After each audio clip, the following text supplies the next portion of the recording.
Well, there goes that one. Welcome to Street Scores. It's your boy Rico bringing y'all a regular season edition of Redskins Report. Today's topic, Josh Gordon gone to the Seahawks, my reaction, and why I did and didn't want him. And also, is Haskins ready for this Bills start? How much progress has he made since we last saw him against the Vikings? Let's get it. Yes! Yes!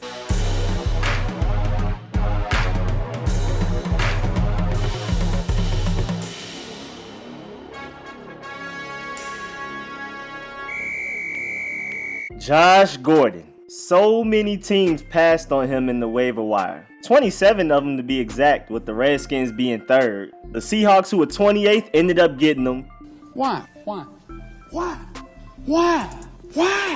And now Russell Wilson has another wide receiver threat. Tyler Lockett, DK Metcalf developing, and now a true number one receiver in Josh Gordon. Mind-blowing, Remember, Josh Gordon is the guy that had over 1,600 receiving yards with the quarterback committee of Jason Campbell, Brandon Weeden, and Brian Hoyer. I'm gonna get you out of here. I promise you, I'm gonna get you out of there. This guy can put a team on his back, which takes me to my positives. He's been clean an entire year. He missed a lot of training camp for the Patriots this past summer to focus on his recovery from his drug addiction, which has been claimed to be weed, but it seemed like it might be some other stuff involved too. Days off the weed. But yes, he's been clean this entire season. Also, another advantage if we would have signed him is that he's only owed $1 million for the rest of this season on his contract. So he's a very cheap option. Number 3, he has a lot of talent. Like I said, he had an over 1,600 receiving yard season with almost double-digit touchdowns, 9 right at the edge, with Jason Campbell, Brandon Weeden, and Brian Hoyer as the quarterback carousel throughout that season. Jason Campbell had 8 starts, Brandon Weeden had 5, and Brian Hoyer had 3. No stability at all, no chemistry, no nothing. And yeah, maybe he might not be that exact talent from that year, because he didn't really show much on the Patriots, even though he showed a lot of potential. But he wasn't 1,600 yards with those 3 terrible quarterbacks in one season level of talent. Put the team on his back, Josh Gordon. But what leads me to my 4th point is that the Redskins receiving corps needs help from anybody. After Terry McLaurin, the talent drop-off is very steep. Having Josh Gordon on the field would make it so defenses don't focus all of their attention to Terry McLaurin. Or maybe Josh Gordon will command so much attention that Terry McLaurin will go against the second cornerback and not the best cornerback on any given defense. Another advantage, and this one pertains more to the franchise, is that signing Josh Gordon would get a little bit of the heat off of the Trent Williams situation, publicity-wise. We'll have Dwayne Haskins starting, Josh Gordon signing as some sort of a smokescreen to block the Trent Williams drama that's going on in the media. Now we only have Dwayne Haskins starting, and that can easily turn into drama if he doesn't play well on Sunday against the Bills, who has a top 3 defense, a dominant secondary. It's over. We are screwed. And then another really sneaky advantage is that if we signed Josh Gordon, claimed him off waivers, had him for the rest of the season, if we didn't re-sign him in the offseason, we would get comp pick for him. And if he balled out for us and made Dwayne Haskins look really good, was a dependable target for Haskins, diddly playmaker, and then goes and signed with another team in the offseason for a lot of money, a big contract, then that would be a great comp pick for us. The bigger the contract that he would have signed in the offseason with another team, the better our comp pick would have been for the 2021 draft. But yeah, like I said, Josh Gordon would have been a good move PR-wise. First of all, Haskins would look better. Pretty sure Josh Gordon today is better than everybody on our team except for maybe Terry McLaurin. And if we were talking about this 5 months ago, we would have assumed Josh Gordon would have been the best wide receiver on our team by far, including Terry McLaurin. But now we've seen what Terry McLaurin can do. Now that's up for debate. But Josh Gordon, without a doubt, would have been our at least second best receiver on our roster. And I'm pretty sure Haskins would have looked better this Sunday against the Bills with him than without him. We need to up the talent on this wide receiver corps for real. And these early stages of Dwayne Haskins' development are really crucial. Josh Gordon would have made it a little bit easier, more comfortable for him. With him being 6'3", he would be everything that we wanted Cam Sims to be, and maybe even more. But you can already see for Bill Callahan, who's auditioning for the head coaching job next year, He cares more about winning than developing players. Even though he said that he cares about developing players in press conferences, every move he makes, everything he says, at least in the background, lingers the will to win. He wants to win now. He was even quoted recently for saying, a measurement for Dwayne Haskins' success against the Bills is a win. Of course, development, progress shown is big for him, but what he cares about most is a win. Josh Gordon would help our chances of winning a lot. Now for the negatives, and the reasons I'm not just livid that we didn't get Josh Gordon. First of all, he's been clean with the Patriots, but the Patriots are just a different type of franchise. The Patriots are here with how they ran, and the Redskins are like, you can't see it in the camera. So who knows? He was clean with them. Maybe he'll come to us and start acting up again, especially with how bad our team is, which leads me to our next point. Josh Gordon has been reported being ecstatic that he went to the Seahawks with a high-tier quarterback. That was one of his biggest priorities in this free agency thing, waiver wire, whatever you want to call it. He wanted to go to a team with a great quarterback that can make him look great. I'm pretty sure he did not want to be a part of the developing Dwayne Haskins process. I'm pretty sure he wanted to go to an already established quarterback, especially a front runner for the MVP race, that can revive his career and get him paid this coming offseason. Money on my watch. I mean, time is money. So you never know. He probably would have not been as clean. He probably would have had an attitude. It would have just probably been more drama for us. And the final point, and the most important point to me as far as negatives go, is that we need to get these other wide receivers up to speed to Terry McLaurin. Kelvin Harmon has too much talent. Paul Richardson is getting paid too much money. Cam Sims also has some talent out there. Trey Quinn has showed bright spots. Steven Sims can be used creatively. Josh Gordon would stunt all of their growth if we would have signed him. And with Dwayne Haskins going out there and growing, we might as well have our wide receivers grow with him. Josh Gordon would even stunt Terry McLaurin's growth. I know he looks great out there, but there's still some things he can improve on. And with Josh Gordon out there being Dwayne Haskins' safety basket, his when in doubt receiver, when it's pouring, throw it to Gordon type receiver, everybody else's growth would have been stunted. And then if we would have not signed Josh Gordon in the offseason, it would have been all for naught, except for maybe some Dwayne Haskins development. So I can see why there are a lot of Redskins fans really happy that we didn't sign Josh Gordon, because the receivers definitely would have been stunted. Maybe they would have played better out of competition with Josh Gordon in the building and on the field and in practice, but more than likely their growth would have been stunted. Kelvin Harmon, Terry McLaurin all will receive less targets because of it. And the more reps and targets they get, the more they'll grow. And Kelvin Harmon is the one I'm emphasizing the most, because we really need him to get up to speed. He could be a baby Pierre Garçon if we get him right. We'll have Terry McLaurin with the speed and the route running, Kelvin Harmon with the aggression, strength, and route running. That could be a deadly pair, and we won't be out here looking for Josh Gordons in the waiver wire and free agency if we can just get Kelvin Harmon and company looking right and develop. Okay? And that's on a period. But at the end of the day, we didn't get him. I'm sort of in the middle on things, but I was leaning more towards signing him.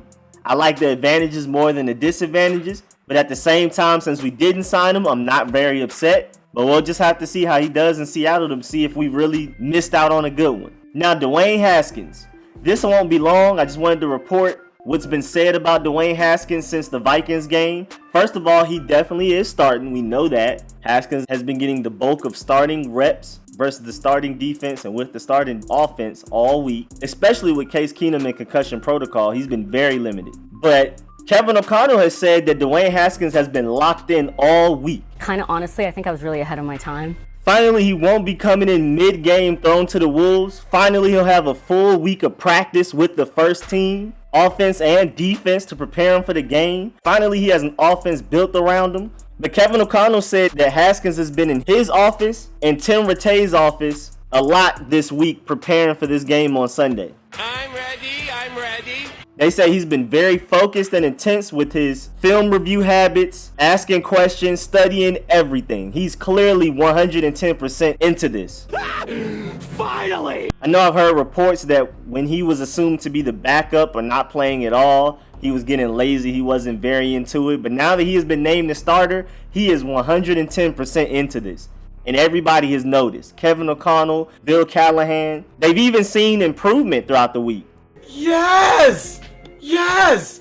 With his biggest weakness so far in his development is knowing the plays and getting everybody right pre-snap and out the huddle in time. The Redskins have worked on tempo all week in practice and made sure that he's out the huddle with enough time to do pre-snap reads, which is, like I said, been his biggest weakness. And he's shown improvement. Dwayne Haskins hasn't needed a wristband all week. So he's got the plays up here now, finally. You know how quarterbacks wear those wristbands so they can have a set few words of plays written down just to jog their memory, keep them going, keep them in motion, keep them up to speed.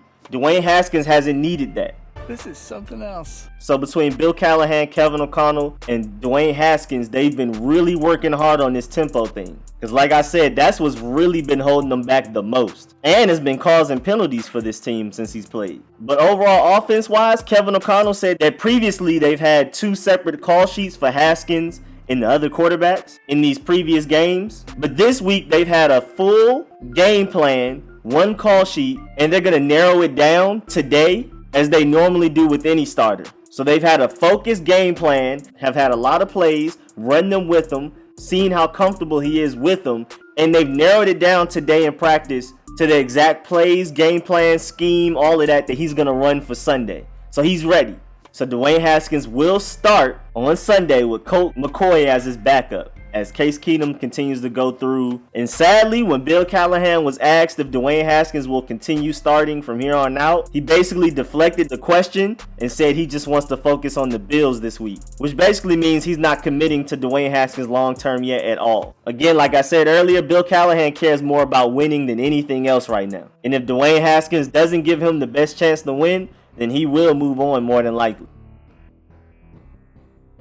He just doesn't want to say it. But even though Dwayne Haskins has been given a lot of opportunities, coaching, reps, time, attention, all of that, scheming, game planning, playbook built around him for him to be successful against the Bills this Sunday, Haskins, along with a lot of injuries on this Redskins report, will be without Chris Thompson and Vernon Davis. So his go-to third down back will be out. Vernon Davis, one of the more reliable targets on this team. Jordan Reed, of course, is still out on IR. He will have Steven Sims, Adrian Peterson, and Paul Richardson, along with the people who are already healthy, Trey Quinn, Kelvin Harmon, Terry McLaurin. And then also Trent Williams is not playing yet. So he's out there with Donald Penn, Eric Flowers, Chase Roulier, Brandon Sheriff, and Morgan Moses, which is not ideal, but at least people are getting back healthy. Even Wes Martin, the rookie, is now healthy. So if somebody out of the starting offensive lineman gets hurt, we at least have him to go to. But sadly for Dwayne Haskins, his defense won't be much help. Hopefully they will be, but Troy Apke is the starting safety. DeShaza Everett and Monte Nicholson are both out. But at least we have Jeremy Reeves back to be the backup for Troy Apke. But that's not the most ideal free safety tandem, Jeremy Reeves and Troy Apke.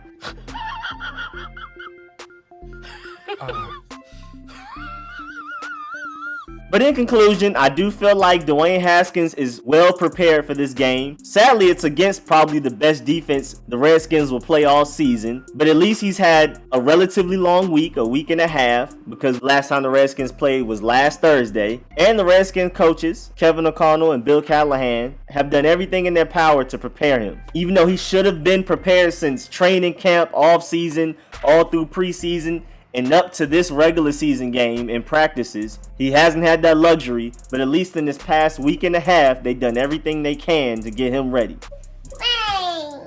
They've been working on his weaknesses, seeing what plays he likes the most, creating a playbook and a call sheet for him, and his best weapon, Terry McLaurin, is healthy and ready to go. They didn't get Josh Gordon off the waiver wire, but hopefully Kelvin Harmon, Paul Richardson, Trey Quinn, Steven Sims all step up. And the offensive line is as ready as it's going to be this season without Trent Williams. And of course, no Darius Geis. Sadly, no Chris Thompson and Vernon Davis. But Adrian Peterson is back there. So let's see what he's going to do at 1 p.m. on Sunday against the Bills in Buffalo in the cold.